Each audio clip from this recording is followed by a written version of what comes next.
The autumn sun cast long shadows across the dusty road as Penelope Nash clutched her shawl tighter around her shoulders, the weight of her decision growing heavier with each step. 3 days ago, she had stormed out of her fiancé's home after discovering his betrayal, determined to make the 2-day journey back to her mother's house alone, a decision that now seemed as foolish as it was desperate. The blisters on her feet had long since burst, her canteen was empty, and the distant howl of wolves made her heart race with fear. The year was 1876, and the Montana Territory was no place for a woman to wander alone. Penelope had been raised in these parts, taught to be strong and self-reliant, but even she had to admit that pride had clouded her judgment.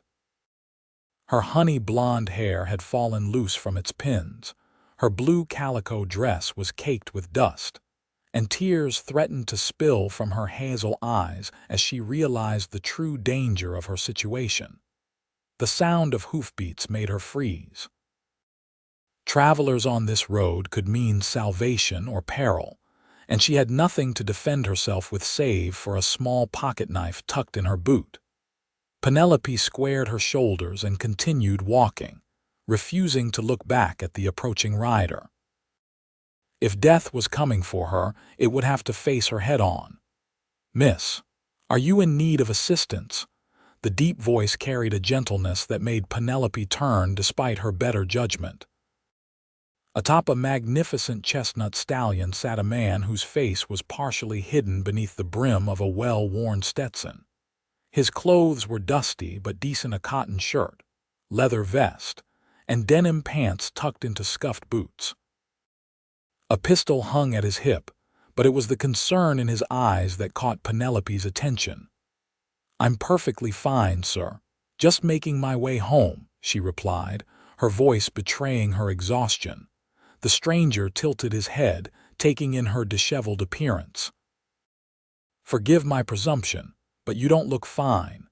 These parts ain't safe for lone travelers, especially with nightfall approaching." "And I'm to believe that accepting help from a stranger is safer?" Penelope challenged, though she swayed slightly on her feet. A small smile lifted the corner of the man's mouth as he dismounted, keeping a respectful distance. "Liam Northcott, madam. No longer a stranger, just a fellow traveler who'd be mighty troubled to leave a lady in distress." "Penelope Nash," she replied after a moment's hesitation. "And I'm not in distress, Mr. Northcott. I'm simply resting." "Well, Miss Nash, your resting spot is about to become mighty uncomfortable. There's a storm brewing to the west, and this road leads through Blackwater Canyon. Flash floods have claimed more lives than I care to count." Penelope glanced at the horizon, noticing for the first time the dark clouds gathering in the distance. "I need to reach my mother's home near Willow Creek. It's still a day's journey on foot." "Willow Creek?" Liam raised an eyebrow. "That's where I'm headed myself." "Got a small herd to deliver to the Johnson Ranch." Suspicion flared in Penelope's eyes. "That's awfully convenient, Mr. Northcott."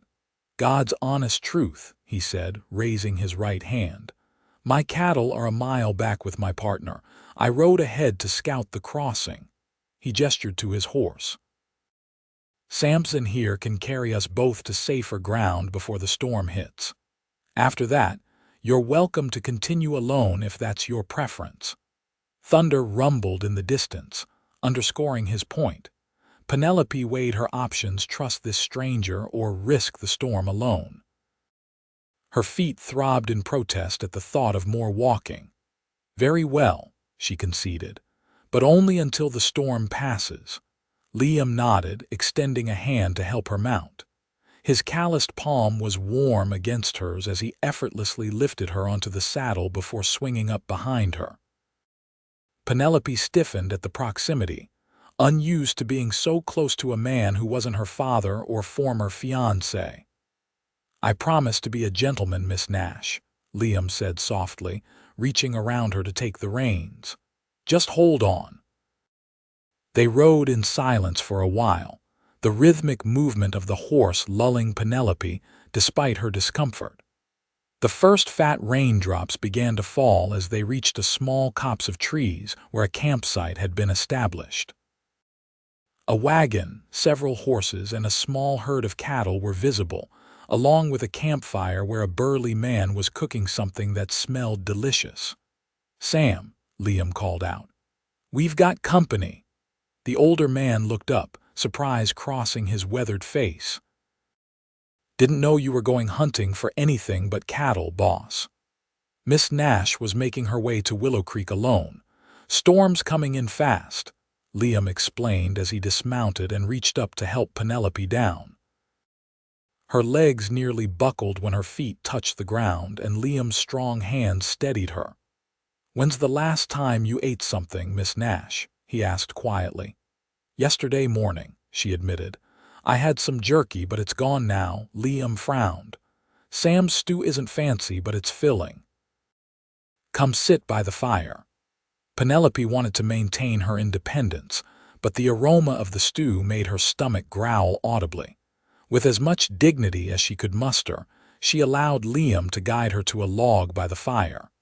"So what brings a young lady to travel these roads alone?" Sam asked as he handed her a tin plate of stew. Penelope hesitated, then decided a partial truth would suffice. "I was visiting my fiancé in Helena. Family matters called me home unexpectedly." Liam's eyes narrowed slightly, but he didn't challenge her story. "Eat up. Storm's going to keep us here till morning, I reckon." As if on cue, the skies opened up, rain pouring down in sheets. Lightning flashed, followed quickly by booming thunder that made the cattle low nervously. Penelope ate her stew, grateful for the warmth of the fire and the canvas overhead that Liam and Sam quickly erected to keep them dry. "You can take the wagon for sleeping," Liam offered. "Sam and I will bunk under the tarp with the supplies." "I couldn't possibly take your shelter," Penelope protested. "It's no trouble, miss," Sam assured her. "Been sleeping under the stars for 40 years. One more night won't hurt me none." Liam handed her a blanket. "Get some rest. We'll head out at first light if the rain stops." Penelope wanted to argue but found herself too exhausted. She climbed into the wagon, wrapped herself in the blanket that smelled of leather and pine, and was asleep almost instantly. Her dreams were troubled images of her fiancé, Thomas, with another woman, her mother's disappointed face, and strange wolves with eyes that glowed like lanterns. She woke with a start to find early morning sunlight filtering through the canvas covering the wagon. For a moment, she was disoriented, then remembered the events of the previous day. Cautiously, she peeked out. The campsite was already bustling with activity. Sam was loading supplies while Liam checked the hooves of a horse. The storm had passed, leaving behind mud and puddles, but the sky was clear and promising. Penelope smoothed her dress as best she could and attempted to pin her hair back into some semblance of order before climbing down from the wagon. Both men looked up at her approach. "Morning, Miss Nash," Liam greeted. "There's coffee by the fire and some biscuits if you're hungry." "Thank you for your hospitality," she said formally. "I should be on my way soon." Liam wiped his hands on a rag. "About that, the storm washed out part of the trail ahead. Going by foot would be dangerous, if not impossible, for a stretch." Penelope's heart sank. "How long until it's passable for you alone?" "Days, maybe weeks," Liam replied. "But we're heading to Willow Creek anyway. You're welcome to ride with us. I don't want to be a burden." "No burden at all," Sam chimed in. "Been a while since we had pleasant company on the trail." Penelope hesitated. She'd been raised to be cautious of strangers, particularly men, but these two had shown her nothing but kindness. And the thought of reaching her mother's home safely was too tempting to refuse. "Very well," she agreed, "but I insist on helping with camp duties." Liam's smile made something flutter in her chest. "Deal. We'll be ready to move out in half an hour." The morning passed in a blur of activity as they broke camp and got the small herd moving. Penelope rode in the wagon with Sam, learning that he had been working with Liam for 5 years, ever since Liam had started his small cattle operation. "Boy's got a good head on his shoulders," Sam told her. Worked his way up from nothing after his pa died in the war. Started with 3 cows and now runs one of the most respected small herds in the territory. Penelope watched Liam as he rode alongside the cattle, his movements confident and fluid. "He seems young to be so established." 26 this past spring, Sam confirmed. "Works harder than men twice his age. Never seen him take a day off, even when that fever took him last winter." "No wife to look after him?" Penelope asked, then blushed at her own boldness. Sam chuckled. "Not for lack of interest from the local gals. Liam says he's waiting for the right woman, one who sees more than just a ranch to inherit." Penelope fell silent, thinking of Thomas. She had believed he loved her, only to discover him in the arms of a wealthy widow who had promised to finance his political ambitions. The humiliation still burned, but the pain had dulled somewhat in the past days. Around midday, they stopped to rest the animals by a clear stream. Penelope offered to make lunch while the men tended to the cattle. She found supplies in the wagon and prepared a simple meal of beans, bacon, and the remaining biscuits from breakfast. Liam approached as she was stirring the beans, his hat in his hands. "That smells mighty fine, Miss Nash." "I hope it tastes as good as it smells," she replied. "My cooking skills are adequate, though my mother despairs of my inability to make a decent pie crust." "Can't say I've ever had a pie I didn't like," Liam grinned. "Even burnt ones have their charms." Penelope laughed despite herself. "You're too kind, Mr. Northcott." "Liam, please." "Mr. Northcott was my father." "Then you must call me Penelope." They shared a smile, and for a moment Penelope forgot her troubles. Then she remembered her situation and looked away. "Something troubling you?" Liam asked, his voice gentle. Penelope stirred the beans with more vigor than necessary. "Just eager to reach my mother's home. We should make it by tomorrow afternoon if the weather holds," Liam assured her. "The worst of the trail is behind us now. Thank you for helping me," she said sincerely. "I realize now how foolish it was to attempt the journey alone." Liam sat on a nearby log. "What made you try it? The truth this time, if you don't mind my asking." Penelope was silent for a long moment.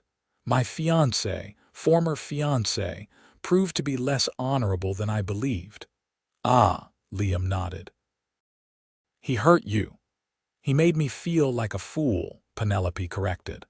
"I gave him 2 years of my life, only to discover that his ambitions were more important than his promises." "His loss," Liam said simply. Penelope looked up, surprised by the conviction in his voice. "You don't even know me." "I know enough," he replied. "You're brave, stubborn to a fault perhaps, and kind enough to make lunch for 2 strangers who offered you help. That tells me more about your character than any formal introduction could." Before Penelope could respond, Sam approached, breaking the moment. "Cattle are watered and resting. Is that food I smell?" They ate together, the conversation turning to safer topics: the weather, the condition of the trail ahead, stories of Sam's younger days as a buffalo hunter. Penelope found herself laughing at the old man's tales, her spirits lifting for the first time in days. As they packed up to continue their journey, Liam approached her with a proposition. "Would you like to ride Samson for a while? Might be more comfortable than bouncing in the wagon." Penelope hesitated. "It's been some time since I rode."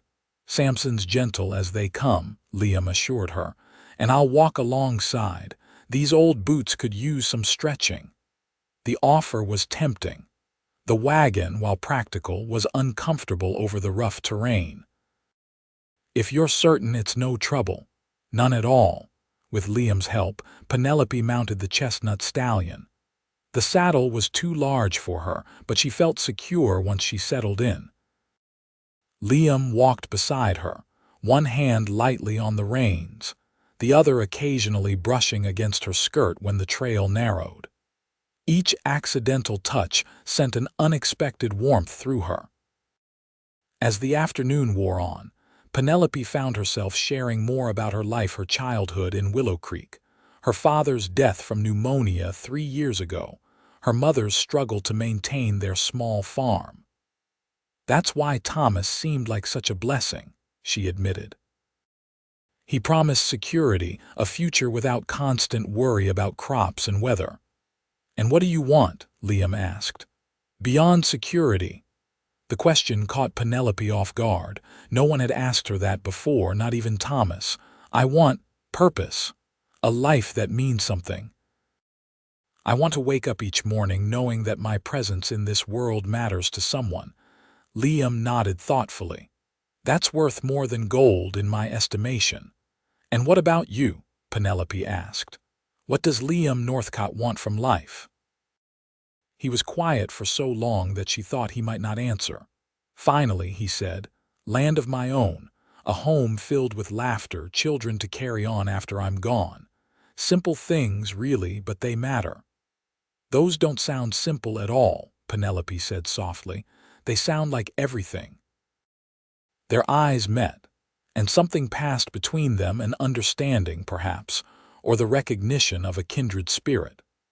The moment was broken when Sam called from behind that one of the cattle had strayed from the herd. Liam excused himself to help, leaving Penelope to contemplate their conversation. She had known this man for barely a day, yet she felt she had glimpsed something true in him, a steadiness, a reliability that Thomas had never possessed despite his fine words and fashionable clothes. The remainder of the day passed pleasantly. When they made camp that evening, Penelope insisted on cooking again, this time preparing a more elaborate meal using the supplies they had. The men's appreciation for her efforts warmed her heart, and she found herself enjoying their company more than she cared to admit. After dinner, as Sam snored softly by the fire, Liam invited Penelope to walk with him to check on the horses. The night was clear, stars blanketing the sky in a dazzling display. "I've always loved the stars," Penelope confessed as they walked. "My father taught me the constellations when I was little. He said they were God's way of reminding us that even in darkness, there's always light to guide us home." "Your father sounds like a wise man," Liam said. "He was." Penelope smiled at the memory. "He would have liked you, I think. He valued honesty and hard work above all else." Liam stopped walking and turned to face her. "Penelope, there's something I need to tell you." Her heart skipped a beat at his serious tone. "What is it?" "I wasn't entirely truthful earlier. I do have business in Willow Creek, but it's not just delivering cattle to the Johnson Ranch." He took a deep breath. "I'm buying land there, planning to establish my main ranch operation in the valley." "Why would you keep that a secret?" Penelope asked, confused. "Because the land I'm buying borders your mother's farm." Liam ran a hand through his hair. "I heard about your father's passing and that your mother was struggling. I approached her about buying some of her unused acreage a month ago. She agreed to sell me the western section." Penelope stepped back, stunned. "My mother is selling our land. She never mentioned this in her letters. She said she wanted to tell you in person when you returned from Helena," Liam explained. "I didn't realize you were her daughter until you mentioned Willow Creek and your name yesterday." "So all this time you knew who I was?" Anger flared in Penelope's chest. "Was helping me just a way to ensure the land deal went through?" "No." Liam's response was immediate and forceful. "I would have helped any person I found stranded on that road, Penelope. Finding out who you were was as much a surprise to me as learning about the land deal is to you." Penelope wanted to believe him, but Thomas's betrayal had left her wary of trusting too easily. "I think I should return to the camp now." "Penelope, please." Liam reached for her hand, but she pulled away. "Good night, Mr. Northcott." She walked back to the campfire, her mind in turmoil. Sleep eluded her as she lay in the wagon, staring at the canvas above. Her mother had always vowed never to sell an inch of the land her husband had worked so hard to acquire. What had changed? And why hadn't she mentioned it in her letters? Morning came too quickly. Penelope emerged from the wagon to find breakfast already prepared and Liam nowhere in sight. Sam informed her that he had ridden ahead to check the trail. "Don't be too hard on him, miss," Sam said as he handed her a cup of coffee. "Liam's a good man. Whatever he did to upset you, I guarantee he's tormenting himself about it far worse than you could." "He kept information from me," Penelope said stiffly. Sam chuckled. "Did he now? And how long did you wait to tell us the truth about why you were walking alone on that road?" Penelope had the grace to blush. "That's different." "Is it?" Sam raised an eyebrow. "Seems to me you both had your reasons for holding back. Question is, do those reasons matter more than what you've learned about each other since?" Before Penelope could respond, Liam returned, his expression serious. "Riders coming, 6 of them moving fast." Sam was instantly alert. "Trouble?" "Could be. They're coming from the direction of Willow Creek." Liam dismounted and quickly began checking his pistol. "Penelope, I want you to get in the wagon and stay down until I call for you." The authority in his voice brooked no argument. Penelope hurried to the wagon, her heart pounding. From her hiding place, she could hear the approaching horses and men's voices calling out. "Northcott, that you, Sheriff Davis?" Liam responded, his voice carrying to where Penelope hid. "What brings you out this way, looking for a young woman, Penelope Nash?" Her mother's beside herself with worry. "Got word from Helena that she left in a hurry 3 days ago. No one's seen her since." Penelope's breath caught. Her mother was worried about her. She started to move, but Liam spoke before she could reveal herself.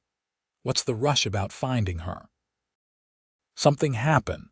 The sheriff's voice lowered, but Penelope could still make out his words. "Thomas Blackwell, her fiancé, was found dead yesterday morning, shot in his office. Miss Nash was seen arguing with him publicly before she disappeared. Town marshal in Helena wants to question her." Shock froze Penelope in place. Thomas was dead, and they suspected her. The world seemed to tilt on its axis as the implications hit her. She had been angry, yes, but she would never harm anyone, let alone kill a man. "Miss Nash," Liam called, his voice carefully neutral. "I believe these men are looking for you." Penelope emerged from the wagon on shaky legs. 6 men on horseback regarded her with expressions ranging from relief to suspicion. Sheriff Davis, a tall man with a graying mustache, removed his hat. "Miss Nash, your mother's been worried sick. We need to escort you back to Willow Creek right away." "I didn't kill Thomas," Penelope said, her voice stronger than she felt. "I left Helena 3 days ago because I discovered he was unfaithful, not because I wished him harm." "That's for the judge to decide," one of the deputies muttered. Liam stepped forward. "Sheriff, Miss Nash has been in our company since yesterday afternoon. We found her walking alone, miles from Helena. She couldn't possibly have been involved in a shooting that happened yesterday morning." Sheriff Davis studied Liam. "You willing to swear to that, Northcott?" "On my honor," Liam affirmed. "Sam and I both." The sheriff nodded slowly. "That changes things. Still, we need to get her back to her mother and send word to Helena." "We're heading to Willow Creek ourselves," Liam said. "We'll deliver Miss Nash safely." "I'll be riding with you then," the sheriff decided. "The rest of you head back and let Mrs. Nash know her daughter is safe." As the other riders departed, Penelope approached Liam. "Thank you," she said quietly. "You didn't have to defend me." "Yes, I did," Liam replied simply. I know you didn't kill anyone, Penelope. The woman I've come to know in these past 2 days couldn't do such a thing. Tears pricked at Penelope's eyes. You believe me so easily. I trust what I see with my own eyes, and I see goodness in you. Sheriff Davis interrupted their conversation. We should get moving if we want to reach Willow Creek by nightfall. The remainder of the journey was tense. The sheriff rode alongside the wagon, occasionally asking Penelope questions about her relationship with Thomas and her movements before meeting Liam and Sam. His manner was professional but not unkind, and Penelope began to hope that perhaps the truth would be enough to clear her name. Liam stayed close, his presence a comfort even though they had little opportunity to speak privately. When they stopped to rest the horses, he brought her water and asked quietly if she was holding up all right. His concern touched her deeply. As the sun began its descent toward the horizon, familiar landmarks appeared.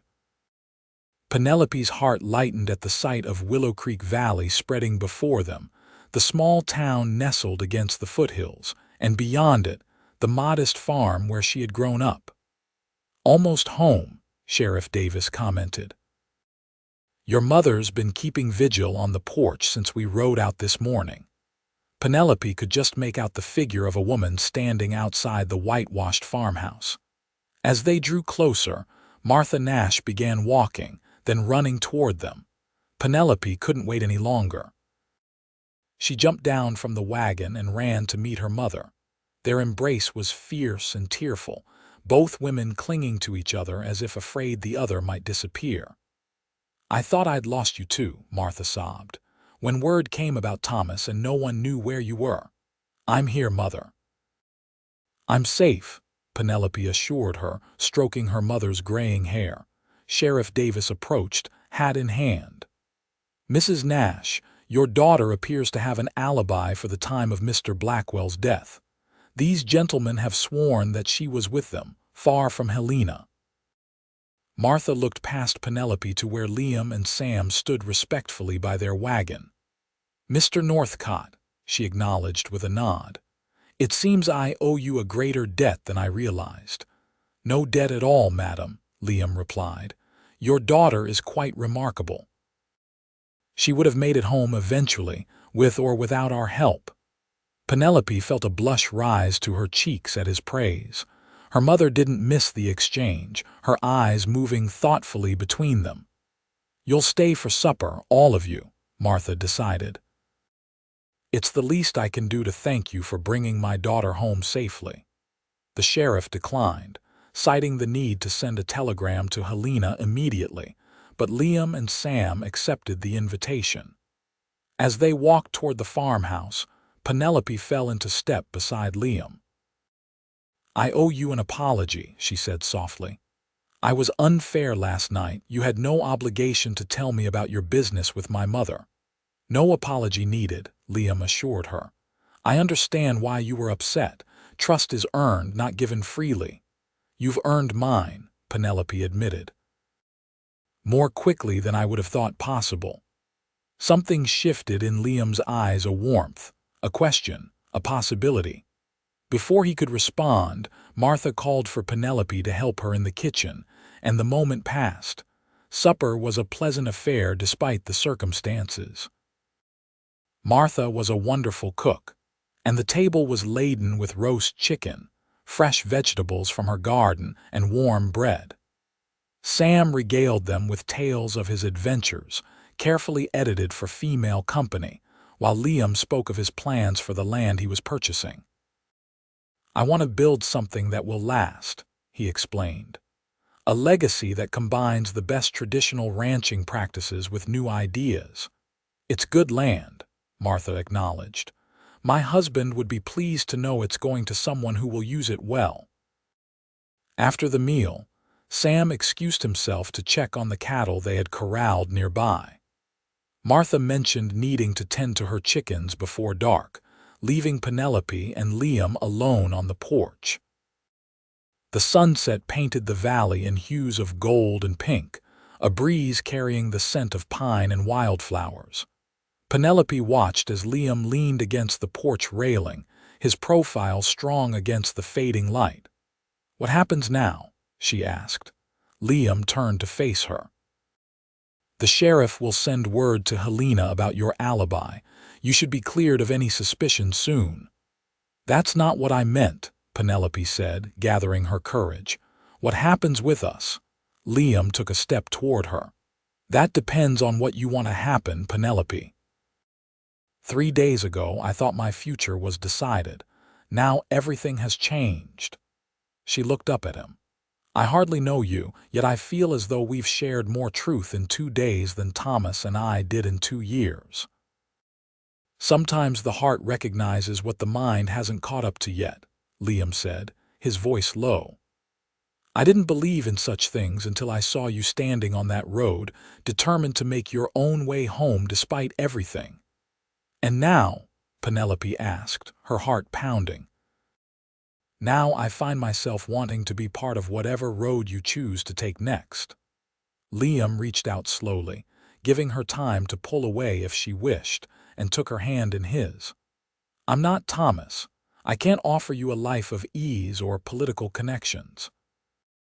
What I have is land, hard work, and a promise that I'll never lie to you or betray your trust."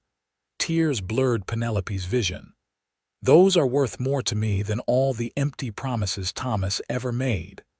Liam's thumb brushed across her knuckles, the gentle touch sending shivers up her arm. "I'm not asking for promises now. Just a chance to call on you properly while I establish my ranch. A chance to see if what I feel growing between us might flourish with time." Penelope stepped closer, close enough to see the flecks of gold in his brown eyes. "I would like that very much, Liam Northcott."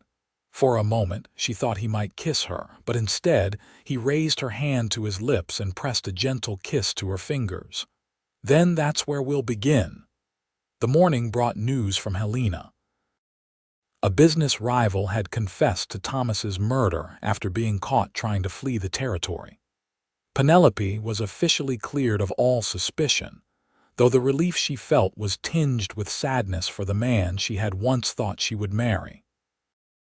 Over the next few weeks, as summer gave way to early autumn, Liam became a regular visitor to the Nash farm. True to his word, he courted Penelope properly, bringing small gifts, helping with repairs around the farm, and spending hours in conversation on the porch swing. Martha watched their growing attachment with approval, confiding to Penelope that Liam reminded her of her own beloved husband in his younger days. Construction began on Liam's ranch house just over the ridge from the Nash property. Penelope often rode over to bring lunch to the workers, staying to watch as the structure took shape. Liam's vision was impressive: a solid, 2-story home with large windows to capture the valley views, a spacious kitchen, and a covered porch that wrapped around 3 sides. "Building for the future," Sam commented to Penelope one afternoon as they watched Liam direct the placement of roof beams. "Never seen him so particular about details before." "Is that unusual?" Penelope asked. "For a bunkhouse or barn, he'd let the builders decide most things. But this house—" Sam shook his head. "Every doorway, every window placement has been specified exactly, almost as if he's building it with someone particular in mind." The implication made Penelope blush. As the weeks passed, their attachment deepened. Liam taught Penelope to ride his gentle mare, Lucy, and they explored the valley together. She shared her favorite spots with him: the hidden waterfall where wildflowers grew in profusion, the old oak tree where she had spent countless hours reading as a child, the high ridge from which one could see for miles in every direction. It was on that ridge, with the valley spread below them like a patchwork quilt, that Liam finally kissed her. The touch of his lips was gentle at first, questioning, then more assured as Penelope responded. When they parted, both were breathless. "I've wanted to do that since the moment I saw you standing defiantly in the middle of that dusty road," Liam admitted, his forehead resting against hers. "What took you so long?" Penelope teased, her hands resting on his chest. "I wanted to be sure you were ready." His expression grew serious. "I know your heart was hurt, Penelope. I didn't want to rush you." The tenderness in his voice made her love him all the more. "My heart is healing, thanks to you." They spent the afternoon on the ridge, talking of dreams and plans, sharing stories of their childhoods, discovering all the ways they fit together. As the sun began to set, casting long shadows across the valley, Liam took her hands in his. "Penelope Nash, I find myself unable to imagine a future that doesn't have you in it," he said, his voice steady despite the vulnerability in his eyes. "I know it hasn't been long, but some things don't need time to be certain. I love you. I want to build a life with you if you'll have me." Joy bubbled up inside Penelope, so intense it was almost painful. "Are you asking what I think you're asking, Liam Northcott?" He smiled, reaching into his pocket and pulling out a small velvet pouch.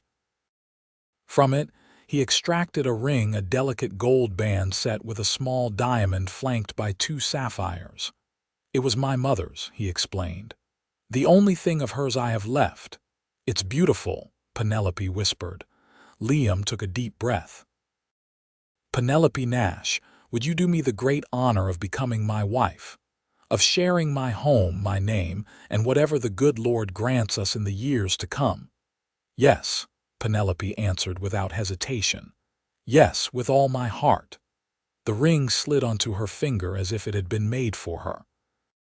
Liam gathered her into his arms, their kiss sealing the promise between them as the first stars appeared in the darkening sky.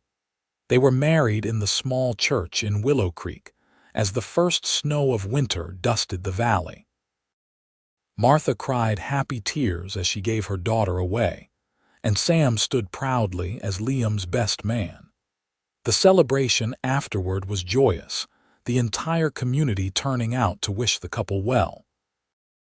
That night, Liam carried Penelope across the threshold of their new home, finished just in time for the wedding. A fire crackled in the hearth, casting warm light across the main room where furniture that Liam had ordered from Denver awaited. "Welcome home, Mrs. Northcott," Liam said, setting her gently on her feet but keeping his arms around her. "It's perfect," Penelope breathed, taking in the details, the bookshelves he had built knowing her love of reading, the large windows that would frame the valley views come morning, the small touches that showed how much thought he had put into creating a space for them to share.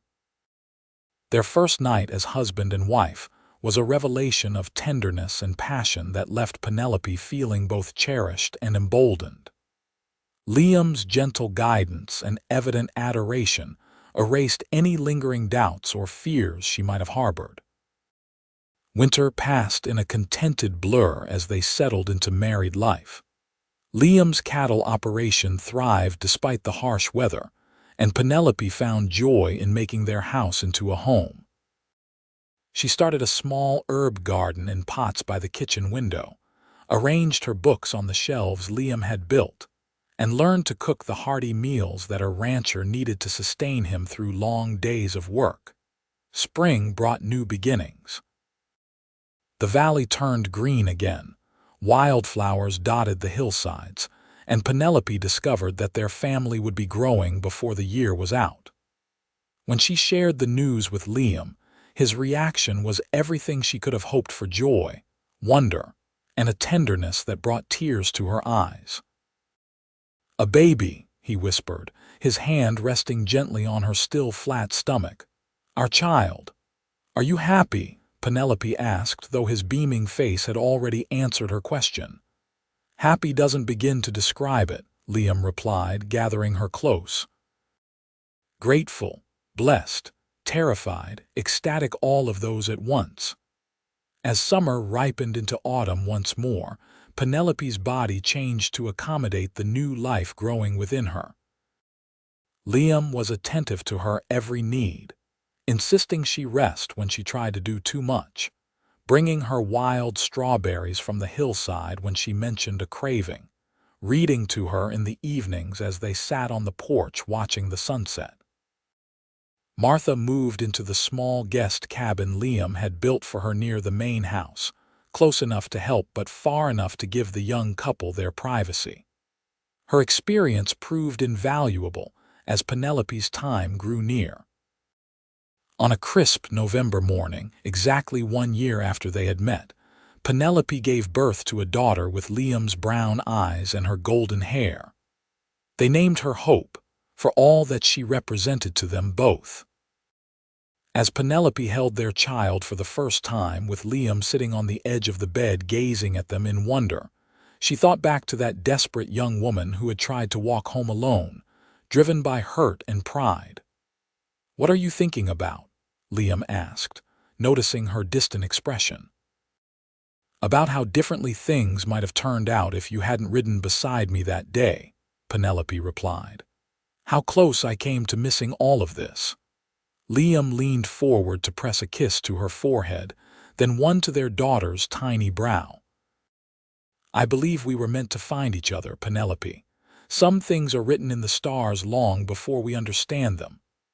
"Like constellations guiding us home," Penelope murmured, remembering her father's words. "Exactly like that." Liam's smile was tender as he carefully gathered his daughter into his arms for the first time. "Welcome to the world, little Hope. You are so loved already." 5 years passed, bringing changes and blessings in equal measure. The Northcott Ranch prospered, expanding to become one of the most successful operations in the territory.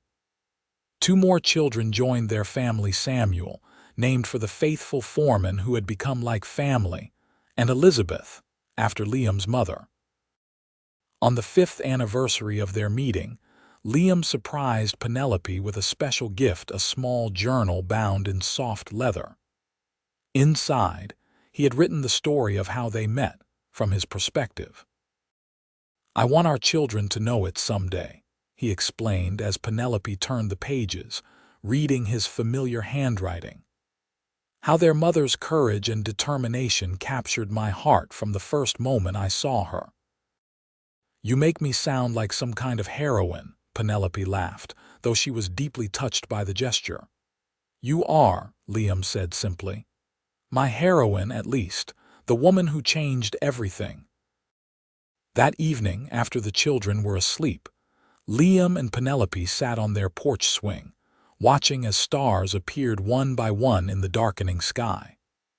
Her head rested on his shoulder, his arm around her, their hands intertwined as they had been since that fateful day on the dusty road.